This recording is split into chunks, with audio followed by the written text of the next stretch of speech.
Hi, Danielle. Hi. Thank you so much for coming on the Wellbeing Matters podcast today.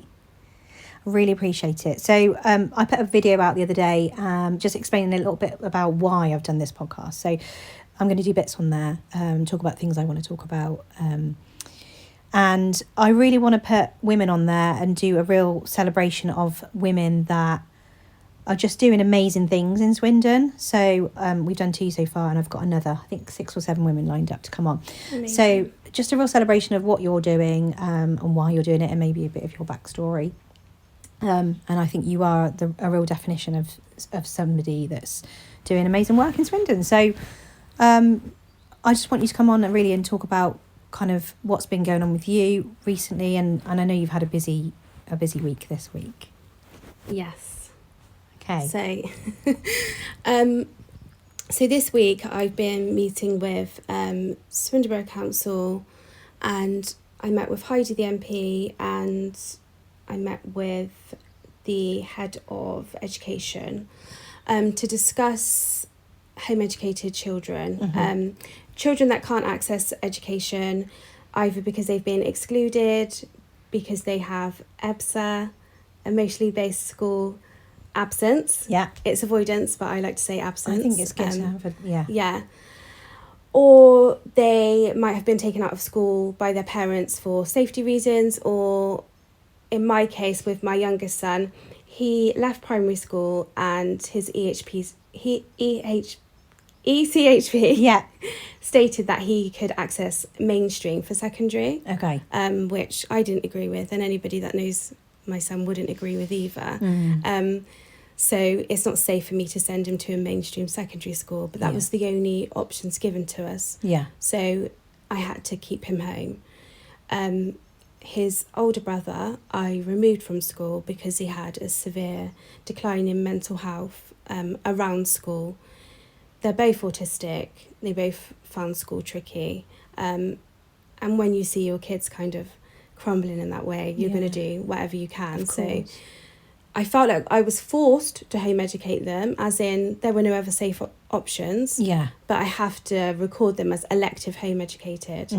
When you record as elective, the responsibility is solely on yourself. Swindon Borough Council, any boroughs, don't have any financial responsibility, moral responsibility. You're kind of just on your own at that point. And I'm able to do that. I'm doing okay with that, but not everybody can. No. And you lose access to wellbeing support, to local youth groups, because they're school referral. If you're not at school, you can't do that. No. Even in terms of an EHCP for my eldest son, because he's at home, we can't do the school graduated response. So they'll say no, he can't have an EHCP. He doesn't meet the requirements because you can't evidence a graduated response. But his education is at home. Yeah. But there are too many rules and restrictions around it that make it really, really difficult. And I feel like children are missing out on a lot of things that they're entitled to, and that help them on that pathway to adulthood. So I've been for a long time. I've been meeting with these people, and finances, budgets is the pushback. Is the main pushback. So I've been trying to figure a way where we can do this that isn't at a big financial cost. So I created a framework. And I kind of have been pushing it towards Heidi, the Swindon MP. You need to do this, you need to do that. But the more I've looked into it, she doesn't hold those powers. Most of that lies with Swindon Borough Council. Right. But it's a collective effort. So we need businesses such as Nationwide and Zurich they have what's called a community currency. Yes, so I've heard of that. I feel like they can use that, bring these children in, teach them some skills, give them some certificate. That way they can record education hours. They can use spaces for home ed meets and things like that. Work experience, because work experience is a valuable life experience to a child, but that's something they're going to miss out on if they're not at school. So I feel like places in Swindon have a duty to all children, not just those at school, to provide these things that are going to nurture them into adulthood, like I said.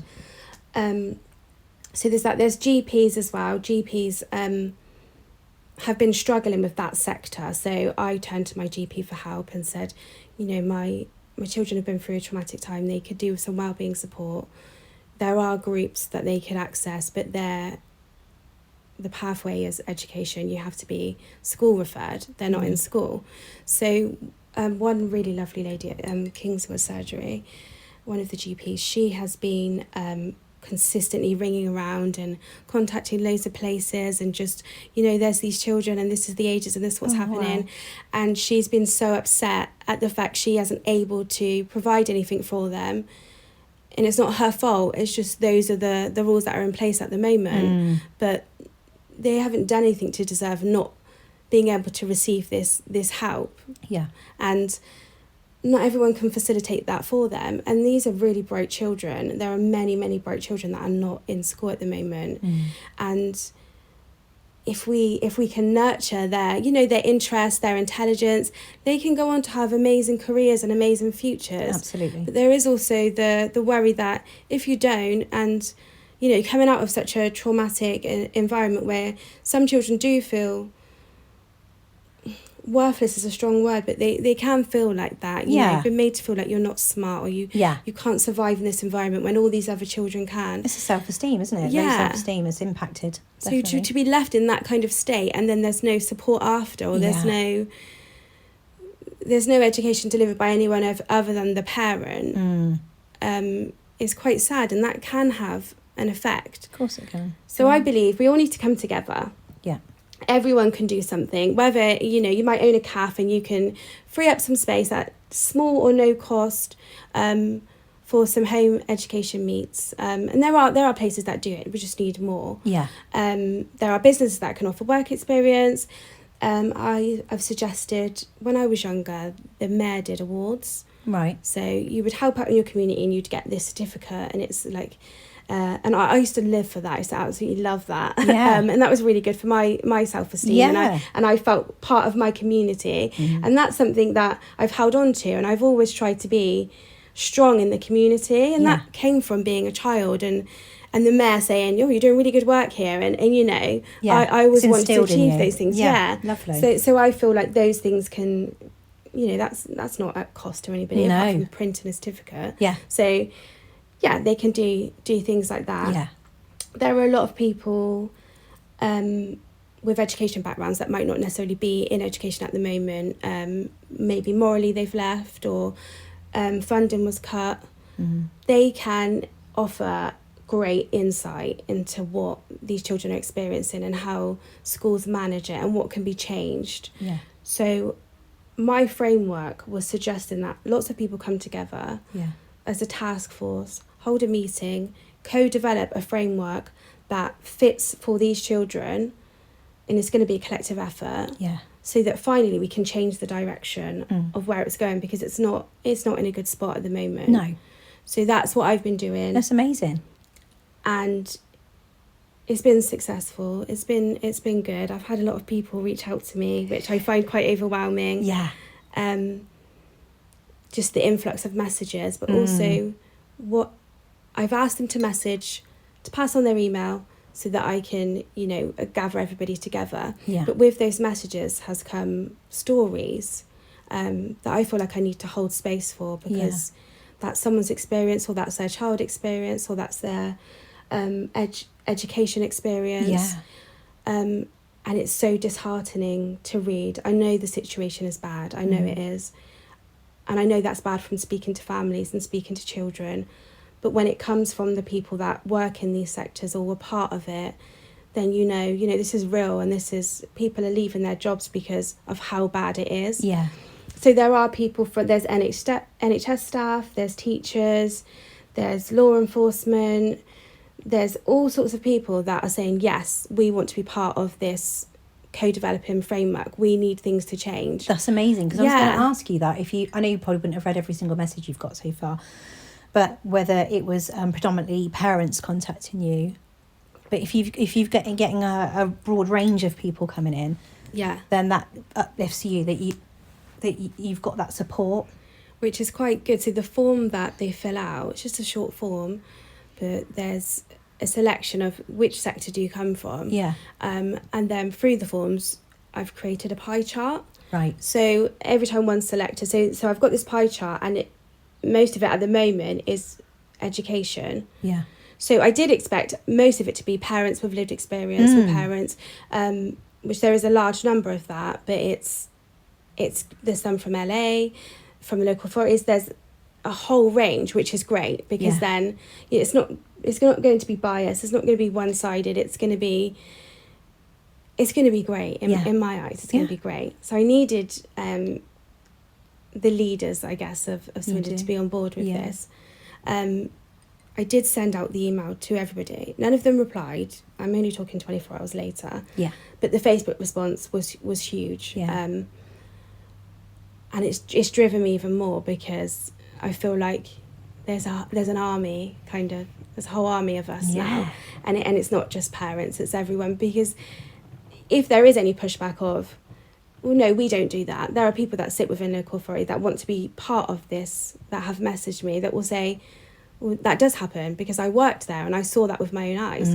There's a lot of EHCP coordinators that are coming on board. That's amazing. Yeah. And I already knew that a lot of them were quitting their jobs, because when you're going through the process, we had 3 different ones for my youngest son, and that was really tricky.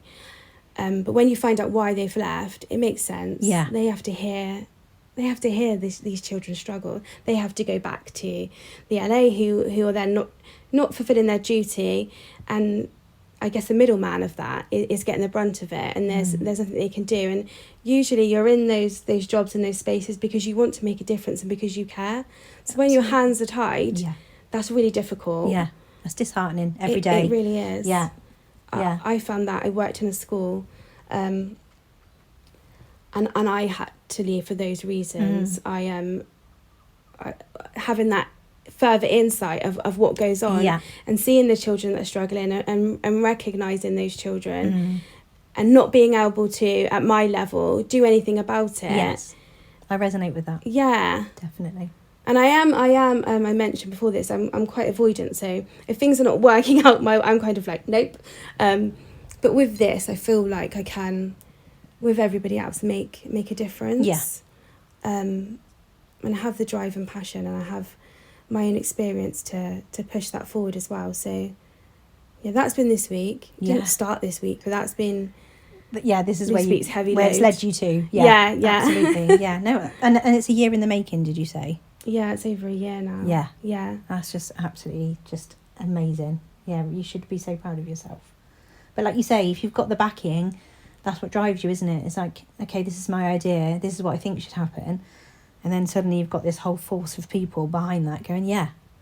Then that's, not like you say, not just parents, there's a whole demographic of all these people coming forward. Yeah. And going, and they even may work in those sectors, but they hold their hands up and they go, yeah, it's not right. This isn't working, and we want to help.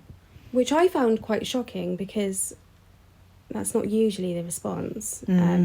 It's usually, no, we're doing all we can, and defensive. It's almost like defensive, and that's that. Yeah. But to be honest, I put a post up last night. Yeah.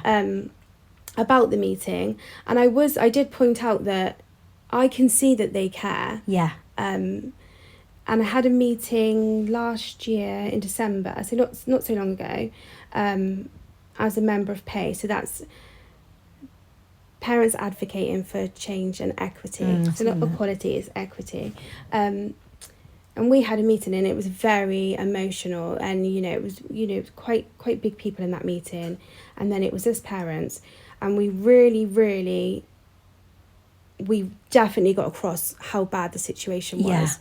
And sometimes they can say, oh, we know that because we've gathered data, and we're like, no, data doesn't tell you the seriousness of what is happening to these children, to these families, to relationships, to people on an individual level. It's a lived experience. It is, isn't it? You're putting that across. It's about so many parents have had to leave their job to now look after their children. Yeah. There are people I know of whose marriages are breaking down because sometimes the burden might fit fall on one parent more than the other, and that can feel quite lonely if your spouse, you know, they know what's going on, but they're not in those meetings. No. They're not, you know, they're not fighting the way you are, and then, and I'm saying this for myself, and then you're expected to, you know, do your day-to-day things as you were, but you're tired. Yeah. You're tired. Of course.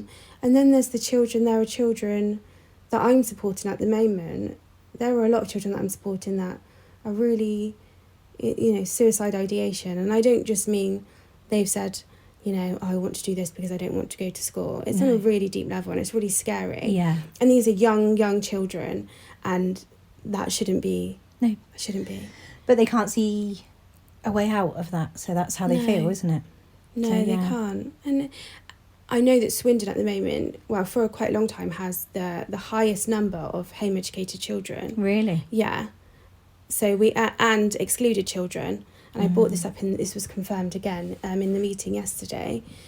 So there's a reason for that, and it's not because the data doesn't show this, because it will say elective, so that just sounds like, you know, these people have chosen to be this way. Yeah, it doesn't then show you that a lot of those elective home educated children, it wasn't really electively. It was through no choice. It was through keeping safe. It was through breakdowns. Yeah. So elective is more like parents that maybe want to take their child and go travelling with them because they feel they're going to get a more enriching experience, and not because that child's gone through anything. Yeah. Because they, like you say, elective, they've chosen to go and have a more enriching experience and go and travel the world. Yeah. That's the way I see it, as maybe one form. I don't know.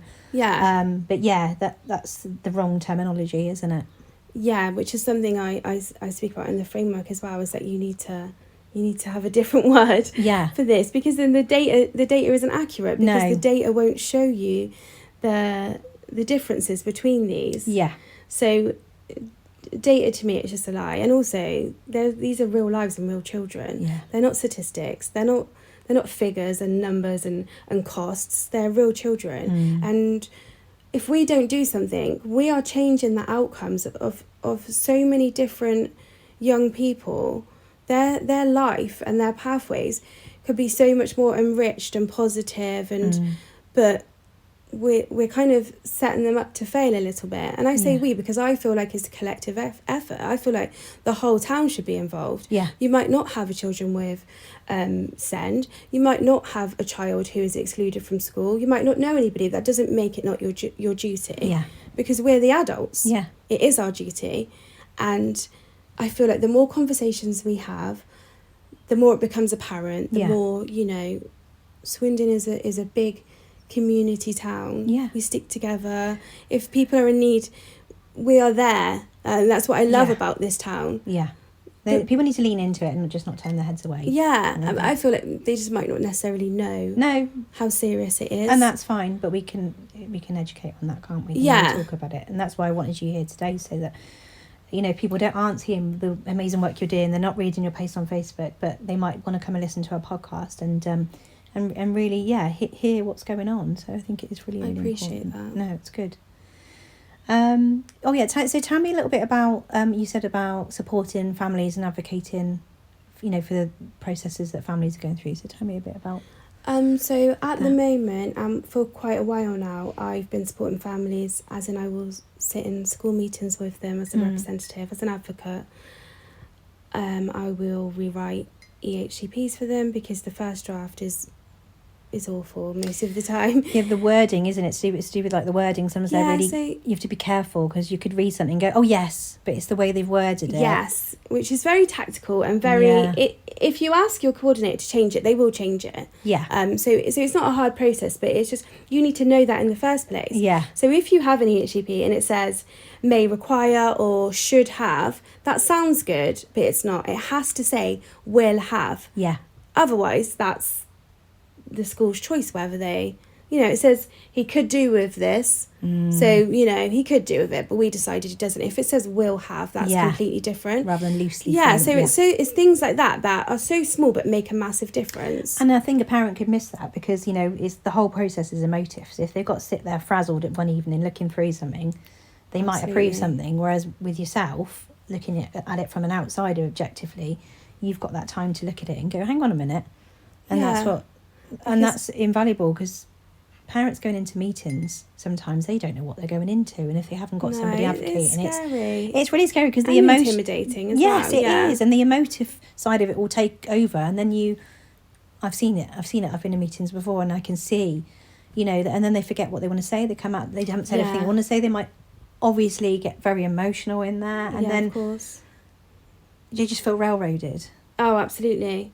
And if somebody says, no, we can't do that because of this, if you don't know in that moment that what they're saying isn't true, then, you're kind of just like, oh, okay, because you don't know. But sometimes if you have somebody sat in a meeting with you, they can say, well, that's not the law, is it? No. That's not what you're supposed to be doing, or you have a duty to do this, or, and kind of correct them.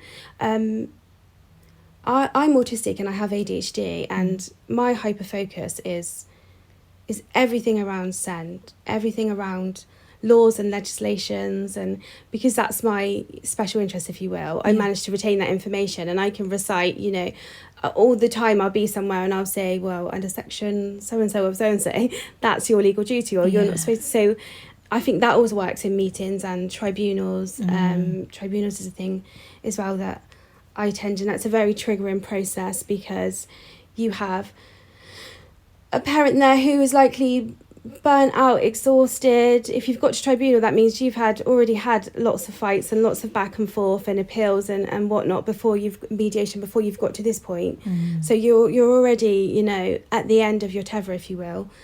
So you have the parent on that side, and then you have the LA and their solicitors on the other side that they pay a lot of money for. And they are absolutely brutal, and there's a lot of parent blame, it's just such a horrible experience. Yeah. And when you look at it from the outside, you're like, that's just a parent that wants her child to be safe. Yes. She's not asking you for lots of money, not asking you for all these things. You just, please keep my child safe. Please allow my child to go somewhere that will nurture them and help them grow. That shouldn't be too much to ask. No. And if it is, it shouldn't be an argument, or it shouldn't be someone's making you feel bad about your parenting or your, or anything. It shouldn't be that. No. But it is that. I know. And I talked about this on the podcast the other day. I was saying it's so important for me when I have a parent call me and say, I'd really like my child to come work with you, that whatever they say to me is what's happening. I just take that as gospel. Yeah. That is what's happening. I don't push back on anything and go, are you sure it's not this? Are you sure? It's like, you tell me that's happening. And that's the end of it. That's so important. And Massively. I'm sure that's massively appreciated as well. Because there's so much gaslighting going on, and just, it is exhausted. I think it's exhausting. There is, as I said about Swindon, we're a community, and there's a lot of parents that are sticking together. There's a lot of amazing groups in Swindon, and coffee mornings, and like the people on the ground are the ones looking after everybody, because they've been through it, and they see, like myself, I've been through it, and I see how hard it is. So we're all kind of sticking together. Good. And like we can, and we are, we might have capacity for it, we might not. We might just be like me and I'll just won't sleep instead. I'll get all this done. But it's my moral duty, but it's not my duty as a local authority, because that's not me. Those are the people that should be doing this. And I do feel like there is a willingness. It's just, I see the exhaustion from their side also. Yeah. When I was in the meeting yesterday and they said caseworkers have up to 300 cases. Yeah, I saw that on your post. That's a lot, isn't it? I can't even imagine. That's not, no one can do that. Unless they clone themselves. Like, you can't, that's just not doable. That's never going to be doable. I think about the impact on their mental well-being as well. Yeah. So people are being pushed and stretched like beyond what they're capable of or what they can manage. And that's not going to lead to anything positive. No. But they don't have the resources, they don't have the funding, they don't have the money. So that's why, going back to the framework, I think it's important to do things that we can that are at little or no cost. So the parents that are setting up these coffee mornings, they are so valuable.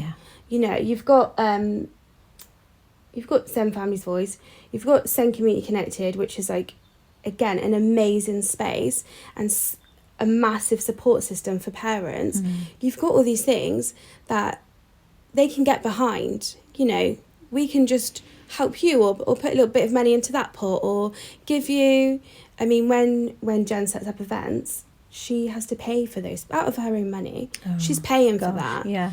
So And, like, you know, we'll do things like that because we want to help, but we shouldn't have to. That should already be available. Yeah. So it's things like that. Just, if you can't add anything new, please nurture what is already there, because it's doing good work. Yeah. And that's all we need. But yeah, like I said, I can see it from their side because I've sat in the meetings. I can see real empathy. I'm very, I pick up on energy really well, and I can see, you know, they look exhausted, and I can imagine the language that's used against them, and, you know, how they're viewed, but they are humans as well. Yeah. And I'm not speaking for everybody, because, as I said in my post last night, there are some people that sit within these spaces that are quite damaging to children and families, whether that's because they take their own views into what they're doing, or because of the tactics that are used in order to cut costs or bring numbers of EHCPs down. And at the end of it, there's always a child, there's always a family. Yeah, absolutely. I keep reading stuff online, bits and pieces, and you'll know this more than me. On Monday, isn't the Send white paper coming out? Yeah, so everyone's really anxious about that. Yeah, because I follow Sunshine Support. So I don't know if you've seen that page. Yeah, I have. There's so many, isn't there? But like they were talking about it a lot on there, and it's coming up, and then they're saying about, you know, leaks, and then that's them worrying parents because there's leaks about what this is going to all say, and then it's just building up this momentum of everyone feeling really, really scared and really, really anxious. So I don't know what that's going to be like next week and what that's going to bring.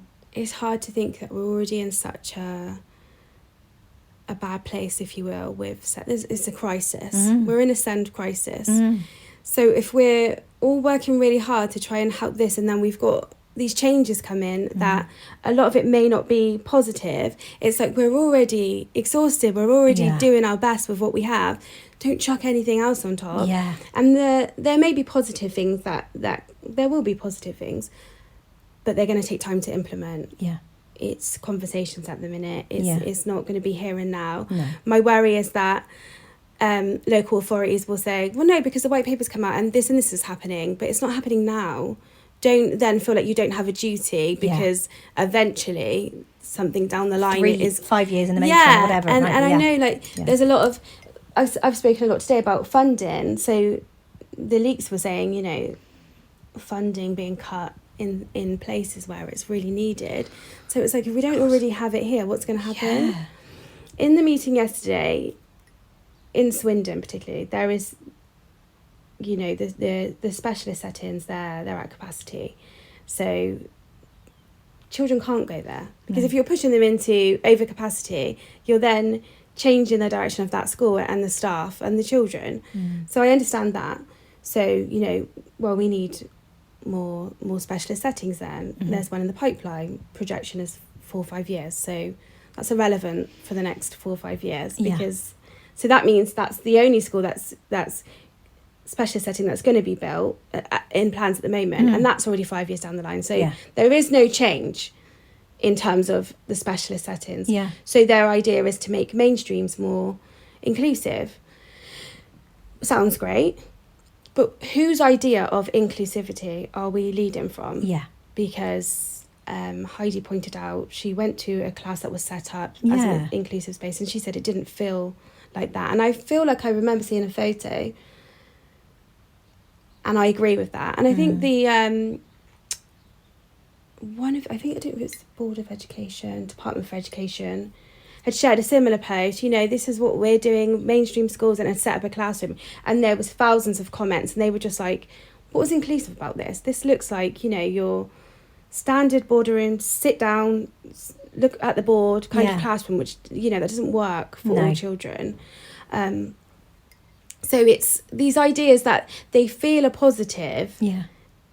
Unless you've got insight, you know that it's not really. No, it's always the way though, isn't it? It's like you have these big ideas from above, and it's like, well, are you speaking to the people at ground level on the shop floor that are actually having the lived experiences? Because they'll tell you what is needed and how to implement it. But that's what I want. That's what I just want, everybody to come together and have this conversation and fill in every corner. So if someone says, well, no, that's like their responsibility, and then that person or then people will be there to speak for that and say, we're already doing this and you need to do this. You know, it needs to be like a massive group of people Yeah. from all walks and all experiences. Absolutely, and not the person up here that thinks they know or Yeah. or acts like they know. Why don't Lived they say, experience is the I don't only know, way. can you help, can you Exactly, tell me? yeah. Like, it's okay to say you don't know just because Oh, you're up here. absolutely, yeah. The egos aside, Oh, yeah. what do we need to do here that's actually going to work? Because otherwise it's just a waste of time. And you don't know unless you've been in it. No. It's so hard to explain to other families as well how, Yeah. if they're not experiencing that, how bad it is and how much it changes. Yeah. It changes you as a person. It changed. The whole family. Yeah. I mean, me and my children going through it, well, me and my family, it changed everything. It changed to, I've quit my job. My job was my business that, I built. It was my baby. Yeah, you loved it. Yeah, absolutely loved it. My passion. It was amazing. My whole life, my whole routine, my income, everything. It was my identity, essentially. And then it was, this is happening now. You have to put your children first. So I can't, my son's now was then on a reduced timetable. I can't prepare for, the parties and events that I was doing. So, the work was getting less and less to accommodate to his needs. And then his brother was getting older and hit that puberty stage. He's got, he's looking inwards more and things started changing for him. And the school stuff was just, that was a lot. And I needed to be at home. So, I've left my job. I started studying psychology at university, just doing full time.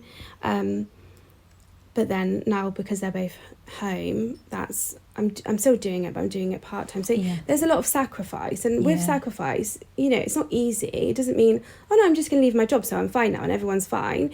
Because there's a financial impact to that. Yeah. There's a well-being impact to that. There's a change of routine for everybody. And I have to say, I do not regret taking them out of school and home educating them at all. And I wish I'd done it sooner. Yeah. If I would have known, in my head I thought, I have to make the house look like I have to be a teacher. Can I do that? And that's not what you have to do, especially not if your children have, needs.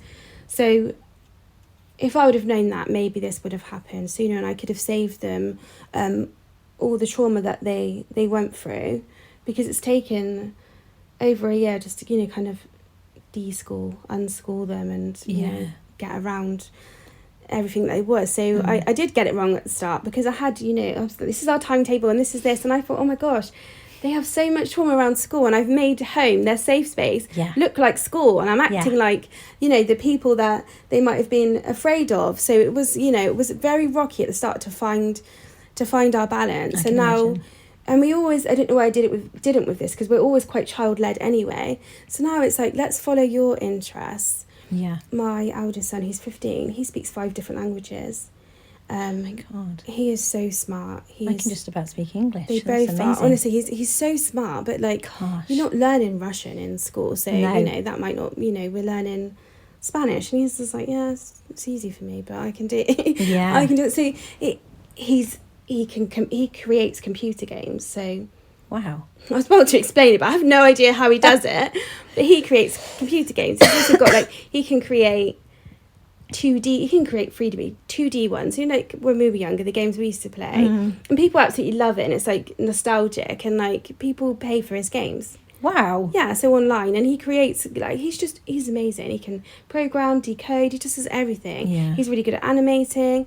But these are not things that were in, this is not history, maths, science. It wasn't in those lessons. So, and he was really smart. I posted the other day that, he is really smart, that he had an IQ test in school and he was in the 97th percentile. I saw that. Yeah, I'm stalking you, basically. Oh, no, that's absolutely fine. Do it. I love it. So he's, of high intellect. Yes. But his mock exam results didn't show that. No.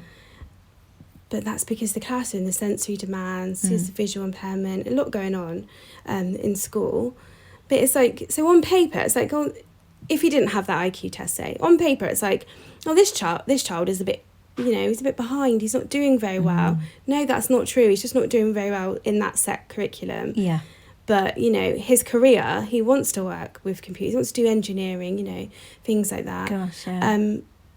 That wasn't being implemented in No, school. no. So, and his brother, my other son, all my children are really smart. He's really smart as well. He has dyscalculia.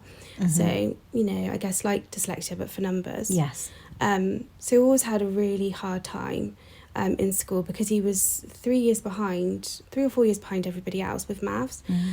And a lot of people couldn't understand it because he's smart, as in English, his reading, writing, well, his writing's a bit difficult because he has hypermobility as well, but his English and his spelling and his reading was and I think it's like, when he was 4, it was of the age of a 25-year-old. Oh my God. Yeah. And both of them, when they was younger, they just spoke like adults. Yeah. We're really like language rich in our house. We have a lot of books as well, and when they were younger, I'd read like adult books to them, as in I would read, you know, children's books, but you know, I could read Harry Potter, and you know, but it helped them. And when they watched cartoons or anything like that, I always put subtitles on so they can read and see. So I think that really helped them. Yeah. But he has dyscalculia, so you could say to him, what's 2 add 2, as a smart child, and he will say, I don't know. And the teacher's like, of course you know. And they'd, you know, put their fingers up and say, just count. Yeah. But he just doesn't know it. He just can't, he doesn't work it out that way. He has to actually touch things to be able to count them. Yeah. It's quite hard to diagnose that as well, isn't it? Yeah, it is. So we had an amazing EP, education psychologist, in 2020. She wrote a 16-page report, and it was amazing, and she picked up on absolutely everything. It was so good, and you don't get it like that these days. No. And teaching us things, as parents, we're like, wow, and it explains so much. And, you know, she said back then, he needs an EHCP, he wasn't diagnosed then, he needs diagnosis. The diagnosis came 4 years later. You know, obviously this all has to come through school. The EHCP came right at the end of year 6, so it wasn't able to be changed. So it was just, and she had wrote this report with everything in. I kept saying to the school, you know, dyscalculia. In the end, the Senko got a book about it, and when he would go up to a year group, she would give them this book explaining dyscalculia, but then it's whether they read it or not. But this is what drives me insane. It's like, I want to know exactly what goes on when teachers are trained, like teacher training, because I remember watching the sorry, just jumping on what you're saying, like Jamie Oliver, did you see the programme with him? Because about him being dyslexic, and then he interviewed people that are teachers, and I didn't see the programme, I followed his posts though. How much training do you get, like, in all these various things, you know, SEN, dyslexia, all the, and it's like 3 hours or something. It was like, it was ridiculous. It is, that's so true, what we're doing then, we're doing the same thing with education, where we're rolling out the curriculum in exactly the same way, and we're doing the same thing with how we train teachers as well. Yeah. So it's how's the that going to work training then? is massive, because it's like what training and who's delivering it and what does it cover. Absolutely. So then it all sort of falls, you know, teachers are, I appreciate they are, you know, they do amazing work, and they are working so hard, and they've got a whole class, but then it sort of falls on a TA. And I found that as a TA myself, like I did a lot of self-funded courses. So I did a SEND level 2, 3 and 4 diploma. So I could understand, because I'm like, well, I'm working with these children, so I need to understand them. Yeah. So I've spent not loads of money, but it wasn't a lot of money actually. The SEN one was like £25 online. But you should want to. And then, so why would I not, if I'm going to work with these people, I'm not going to be ignorant to... I feel like you should just, if you are working with children or anyone... Make an effort to understand them. And there are needs there, or, you know, they're struggling in an area, why not, as, you know, that's your job. Not just because you might not be paid outside of those hours, but like... the love for the children, absolutely, and the care. You should want to go and do that, and not everything comes at a cost. No. And there are people like Jodie Clark, Becky Richards, you know, that are delivering these programs, and they have so much information on their websites and Facebook pages, and that is beyond any sort of training that can be delivered in school, because it will. Psychodynamics is really important, and Becky Richards is amazing at that. Yeah. Jodie Clark brings in things that I know are not in training. You know, she'll talk about interoception and, you know, things like, so a lot of children that are neurodivergent, for toileting, for example, you might not know that you need to go to the toilet until the very last minute, until you can physically, your belly is hurting. Yeah. So you're not, it's the communication, so you're not getting those signals. You don't know you're thirsty until you're, gasping. Yeah. You're, same with hunger. Those things are really important in school because, it affects mood as well, right? Yeah, So how their behaviour. Autonomy and agency. Yeah. You're in charge of your own body, but if you've gone out in the playground and your body hasn't told you that you need to go to the toilet, and when you've come back in class, now you recognise it because you're in pain. Yeah. And then you say to teacher, I need to go to the toilet, and they say, you've just been in break.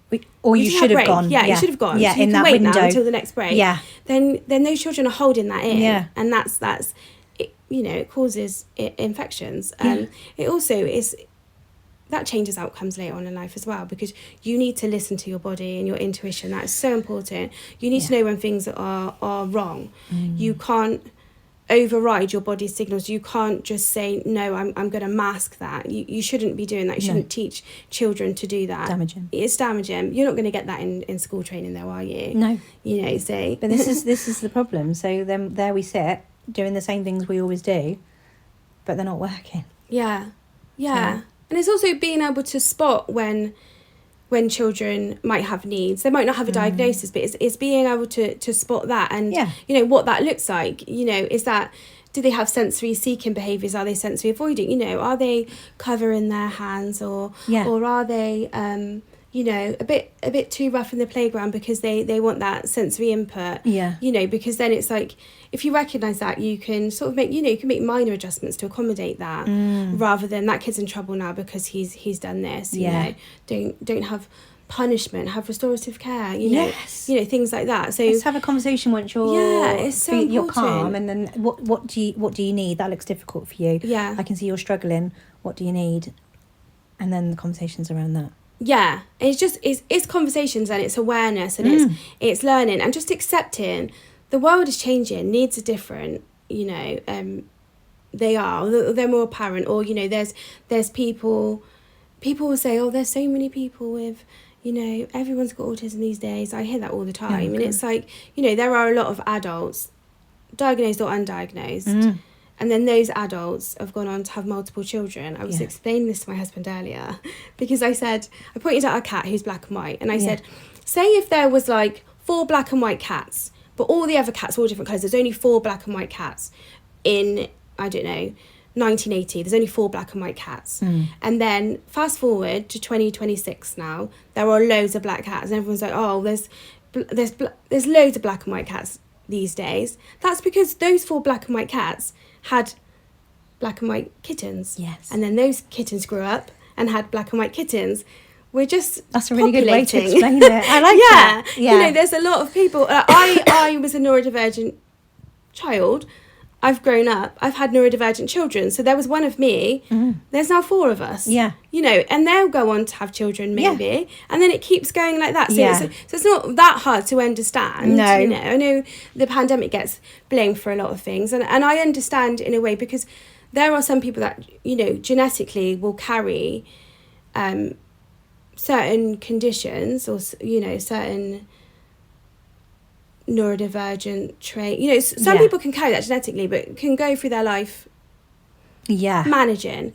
But if you are exposed to a trauma or a major illness, those things are now exacerbated. So I guess 2020 you could say may have brought that out of people that maybe would have lay dormant. Yes. And also there is, the social side of it, and there is, even with dyscalculia, where Bill might have needed extra help with maths, him and his brother both fall within, there's a 4-year gap in education where the children are behind in maths because the schools, when they did, teach the kids at home, or, they wasn't in schools much because of the pandemic, they were advised to just teach basic maths. So you didn't get the same maths education as children before them and probably after them. So there is that group of children that are gonna, they have experienced life differently. So I do understand that. But even going back to dyscalculia, and there are like dyspraxia, hypermobility, dyslexia, these things, they don't have much awareness in school. Yeah. And anything that impacts your learning you should be aware of. Yeah. I picked up with a child, I don't know if I'm pronouncing this right, dysgraphia. Yeah. Is that how you say it, dysgraphia? Yeah, dysgraphia. I picked up with a child when at school I worked in, and when I read it out to the teacher, they were like, oh yeah, they fit in like 9 out of 10 of those things there, because they were fantastic at contributing in class, but just went to pieces, couldn't get it down on paper. So I'd scribe or sit with a whiteboard and let's look at maybe 3 of the things you've talked about and let's just work through those and I'll cover them up. But then because of that need, scribing, that's so important. Yeah. But if you have to identify the need in the first place, otherwise, because, sorry, I'm going back to my son again with his, he really wanted to take his SATs, and I was so worried about it because he was really struggling at school. But for him, that was like, like at the end of secondary, you've got your GCSEs. For him, that was like the ending. So it was like, okay, you can do it. But he is autistic, he has dyscalculia, he has hypermobility, and his fingers are so bendy, he experiences a lot of pain, especially in his hands. So because it took a long time for the school to recognise it, but when they did, he had a scribe. Yeah. He wouldn't have been able to do or achieve, he did really well in his GCSE, in his SATs, he wouldn't have been able to achieve that without the scribe. So he's speaking the answers, she's recording them for him. But if he didn't have that, he wouldn't have the writing speed, he would have experienced pain. The pain is then, changes his neurological pathway, so he's not taking in the questions as much. So it has such an impact. Yeah. So like recognising these needs is so important. Yeah. Even this dysphagia, which is like trouble swallowing, because, and anything around food, ARFID. My daughter had ARFID. Yeah. I say had because we've come out the other side. Hers was a choking incident, as opposed to a sensory. Right, yeah, so it's a different way event. that we could come out of that. Yeah. And all of that, like ARFID and us being on that pathway, but there's no clear pathway and not understand the pathways for that. There is NHS guidance. I think it's changed recently. Yeah, so I posted about that. Yeah. And I've seen a paediatrician since that changed, and he didn't know anything about it. And I was like, can you read it? And then we have another appointment, because how you're conducting this appointment does not fit in line with this new guidance. Because I'm just fed up with it, with the ARFID Go away, stuff. get prepared, then we'll have a conversation. Because I thought this is a waste of his time, your time, and come back to me when you're prepared. Yeah, because he's done. Which the guidance is really good in, like, before with ARFID, it was, there were certain markers which would make them take it more seriously. Have you lost weight? All these things, where blood tests, what are you deficient in? Whereas that's changed now. So it's not that. So, but in school, that was one of the really big reasons why I took him out of school as well, because he won't eat if there's too much going on sensory wise. He won't eat at night. So he'd have his dinner, he wouldn't eat. Wouldn't have breakfast because he's so stressed about going to school, really anxious, wouldn't eat. At school, they promised he would have his own space to eat, because the noise, the smells, he can't eat in that environment. And they wasn't doing that. He didn't have any HCP, so again, it was the school's discretion. It was up to them if they do it or not. They chose not to. So it was too long. He wasn't eating. Again, that's impacted his education. He's had no food since dinner time yesterday, but they're expecting him to learn. He feels dizzy, all these things. I said to them, it's not safe for me to bring him in. I need to monitor his food. All you had to do was let him have another room, which you said you would. Like, it's not, to me, I know there are things I might say is not hard, but in school it is. Giving a child a quiet space to eat so that they can eat and learn, I don't think is that. And a lot of them have quiet rooms in between classrooms. But he doesn't have any HCP. We didn't get funding for whatever it is. They just didn't do it. So it was like that was a really strong reason of why I kept him home. So in the meeting yesterday, the training was a big thing for me, because those things that we've just spoken about, they need to be involved in training. They have a big impact in a child's learning. Like, they really do. The reason why my youngest was on a reduced timetable was because of his hypermobility, the pain that he experienced, and it would change as well. So it needs recognition, because through the winter, his joints would stiffen up, and he can't manage school in the same way as through the summer. Also deficient in vitamin D. So once you get past the summer, like most people are deficient in vitamin D at the moment. So that was another strain on his legs, and he's a masker, and he's he doesn't want to feel different from other children. So he would just internalise that pain. And that's, you know, that's never good. No. And it would really impact his learning, and the school, to the point where he was unable to mask anymore. So school seen his pain and saw what he was going through, and the local authority, they agreed without a doubt he needs to come into school later because he needs time to wake up, like either have a massage or, you know, loosen his joints before he comes in. School was able to evidence it really well, and then he was in for 3 days a week and a later start. So he had that. Then in his EHCP, I said, can you put, they gave me his draft, and I said, there's no mobility stuff on there. Like, that's one of the biggest impacts of his life. It's not a medical need. And like, of course it is. He's diagnosed with hypermobility. It needs to go on there because the school makes so many allowances. When he goes to secondary, he needs them in place. Otherwise, he can't access the education. And he's expected to go full time all day. So if he's coming from this soft timetable to this with no, you know, and they had a lift in the school, so when he needed to go, he'd go up in the lift because he can't always go up the stairs. But in this mainstream school they want to go to, there is no lift.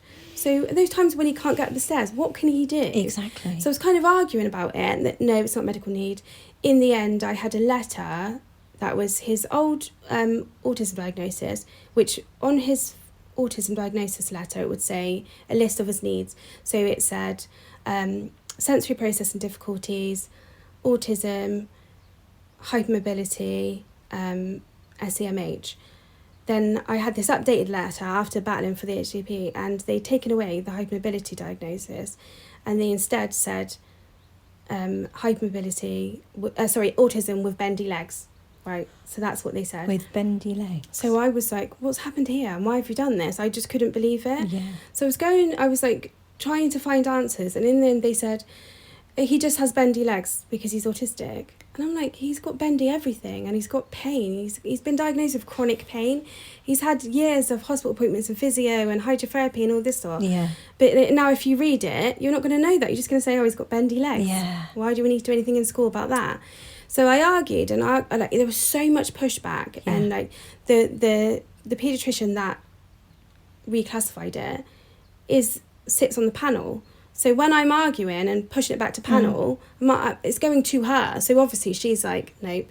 And then I did PALS, IBC. I escalated the complaint and just said, like, this is really unsafe for him in life. I was also battling for a school, like, you know, named specialist. I had to drop that battle because, like, this one is, like, your whole life. So I had to drop that battle and, like, I'm going to have to home educate him, and we need to just try and get this hypermobility reinstated. One of the top paediatricians of GWH emailed over and said, I support, you know, the diagnosis of autism with bendy legs. And none of those two have ever met my child. So you're talking about a physical condition. You haven't seen them but we've got years of evidence. So I was like, he's been diagnosed since he was 2 or 1.5, I think.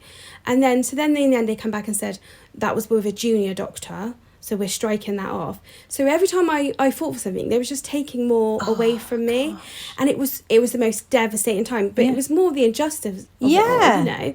Like, how can this be happening? How is this allowed? Exactly. So if you make this change, what difference is it going to have to you? You just go about your life, but it's a massive impact for me if we make this change. So why are you arguing it so much? Yeah, I just couldn't believe it. It doesn't change. And I know that the term hypermobility has changed now, so it's more of a description than a medical diagnosis. Right. I wasn't aware of that.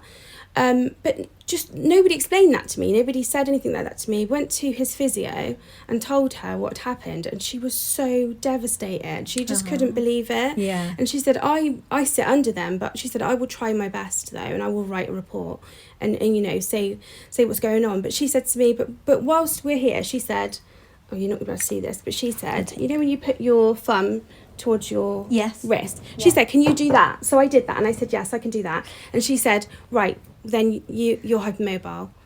And I said, oh. And she said, do you feel like, she said, do you have anything else that you can do? And I said, no, just that. She said, do you feel like that you having that description is the same of what he goes through? And I was like, no. She said, so it's not fair. She said, you don't want him to be diagnosed with hypermobility because it is a descriptive term, and anyone looking at it can think that you could just put your thumb to your wrist. It doesn't. So she said, so just completely drop that. He has a diagnosis of chronic pain, and that is that's a top level diagnosis that says that every day and ongoing for the rest of your life, and has been, you are struggling with pain. So she said, so just drop the hypermobility thing. She managed to escalate an appointment to rheumatology, and they, in the end, diagnosed him with joint hypermobility syndrome, which, later on in life, that's EDS, and associated with chronic pain.